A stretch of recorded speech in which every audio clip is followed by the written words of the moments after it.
Muito bem, minhas cordiais saudações a todos aqueles que nos acompanham pelas redes sociais do nosso querido Diocese de Limeira. Então vamos à nossa reflexão semanal. Hoje vamos meditar o Evangelho do terceiro domingo da Páscoa, que vai acontecer agora dia 23 de abril. É a experiência dos discípulos de Emaús. É o texto de São Lucas, capítulo 24, versículos de 13 a 35. Vamos ao texto. Nesse mesmo dia, 2 discípulos iam para um povoado chamado Emaús, distante 11 quilômetros de Jerusalém. Conversavam a respeito de tudo o que tinha acontecido. Enquanto conversavam e discutiam, o próprio Jesus se aproximou e começou a caminhar com eles.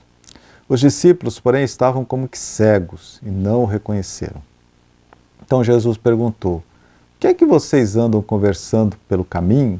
Eles pararam, com o rosto triste. Um deles, chamado Cleofas, disse: "Tu és o único peregrino em Jerusalém que não sabe o que aí aconteceu nesses últimos dias?" Jesus perguntou: "O que foi?" Os discípulos responderam: "O que aconteceu a Jesus, o Nazareno, que foi um profeta poderoso em ação e palavras diante de Deus e de todo o povo.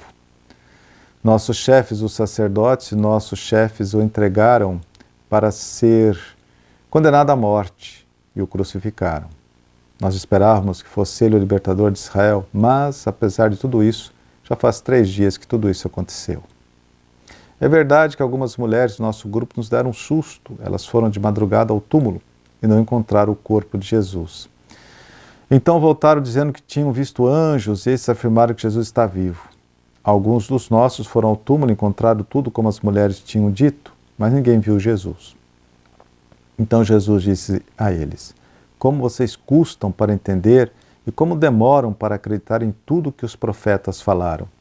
Será que o Messias não devia sofrer tudo isso para entrar na sua glória?"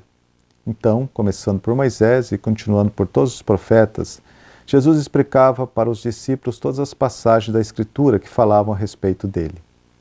Quando chegaram perto do povoado para onde iam, Jesus fez de conta que ia mais adiante. Eles, porém, insistiram com Jesus, dizendo: "Fica conosco, pois já é tarde e a noite vem chegando."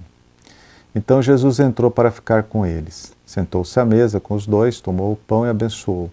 Depois o partiu e deu a eles. Nisso os olhos dos discípulos se abriram e eles reconheceram Jesus. Jesus, porém, desapareceu da frente deles. Então um disse ao outro: "Não estava o nosso coração ardendo quando ele nos falava pelo caminho e nos explicava as Escrituras?" Na mesma hora eles se levantaram e voltaram para Jerusalém, onde encontraram os 11 reunidos com os outros. E estes confirmaram: "Realmente o Senhor ressuscitou e apareceu a Simão." Então os dois contaram o que tinha acontecido no caminho e como tinham reconhecido Jesus quando ele partiu o pão. Palavra da salvação.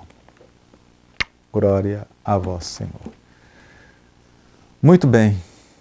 Conversavam sobre todas as coisas que tinham acontecido. Acabamos de ouvir no Evangelho de São Lucas, capítulo 24, versículo 14. 2 discípulos de Jesus retornam para casa, caminham desiludidos. Mal conseguem se lembrar que foi somente há alguns anos que haviam encontrado uma pessoa que mudara as suas vidas. Haviam abandonado sua vila e seguido aquele estranho. Jesus trouxe alegria e paz àqueles discípulos. Agora, segundo eles, Jesus está morto. Tudo se reduzira a nada. Eles haviam-no perdido. A alegria que preenchera seus dias abandonara-os completamente. E a palavra que resume o sentimento daqueles 2 discípulos é um só: desilusão. Eles estavam desiludidos. E aqui é interessante a gente observar que as desilusões vão aos poucos endurecendo o nosso coração. Por isso que a celebração da missa começa sempre pelo ato penitencial, porque é o momento que suplicamos pela misericórdia de Deus para que transforme o nosso coração endurecido pelas desilusões num coração sensível, aberto para receber a graça de Deus. Um coração contrito, que é igual a um coração partido. Uma comparação simples ajuda-nos a compreender o ato penitencial. Um solo seco e endurecido é incapaz de receber água e, consequentemente, nenhuma semente será capaz de germinar nesse solo.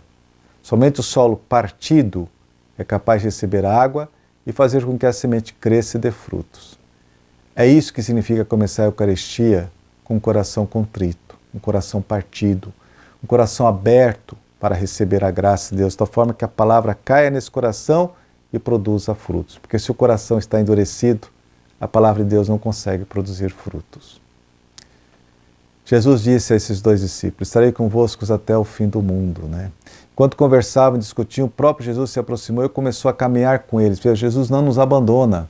Enquanto conversavam e discutiam, o próprio Jesus se aproximou e começou a caminhar com eles. Capítulo 24 de Lucas, que acabamos de ouvir, versículo 15. Ou seja, Jesus junta-se a esses discípulos, caminha ao lado deles, coloca-se no mesmo passo dos discípulos, caminha com eles, não atropela, tem paciência. Basta observar o fato de comer diante deles, para provar que não era um fantasma. O fantasma não come. Lentamente leva-os a mudarem a visão que tinham dos últimos acontecimentos que envolveram a sua vida.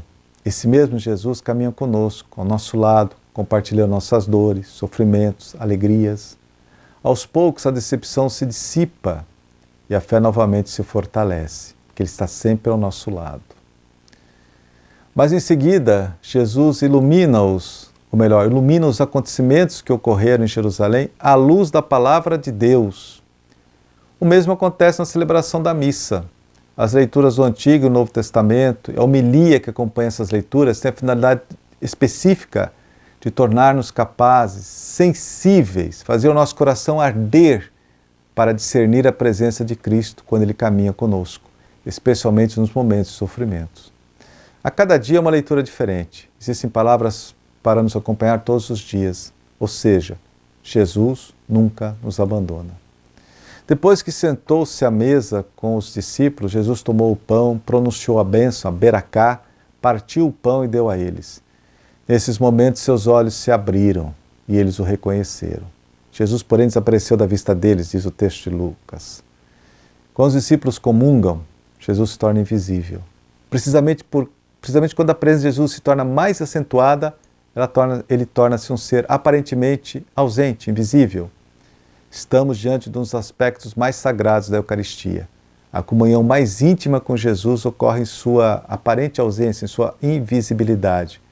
Durante todo o tempo que passara com os discípulos, não ocorrera uma comunhão tão intensa, mas quando comem o pão consagrado, reconhecem Jesus. E esse reconhecimento é a percepção espiritual profunda de que agora Jesus habita no mais íntimo de cada um deles, dentro deles, respira neles, fala através deles, enfim, vive neles.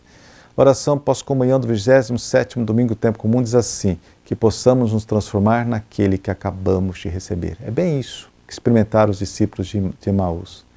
E nesse momento mais sagrado acontece a comunhão. Ou melhor, o momento mais sagrado dessa comunhão tão intensa, Jesus aparece. Desaparece porque passa a habitar dentro de nós. Não são poucos os que olham a igreja, muitas vezes com pessimismo e desencanto.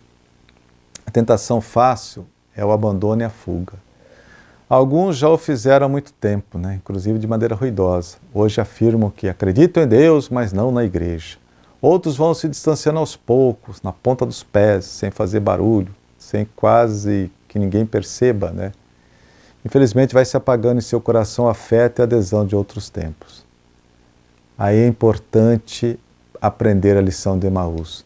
A solução não está em abandonar a igreja, mas amá-la com maior intensidade para transformá-la como hoje faz o Papa Francisco. No passado fizeram tantos outros papas, bispos, santos e santas de nossa igreja, onde existem homens e mulheres que sentem o coração arder quando escutam o Evangelho e juntos celebram a Eucaristia. Ali está Cristo ressuscitado alimentando a sua fé.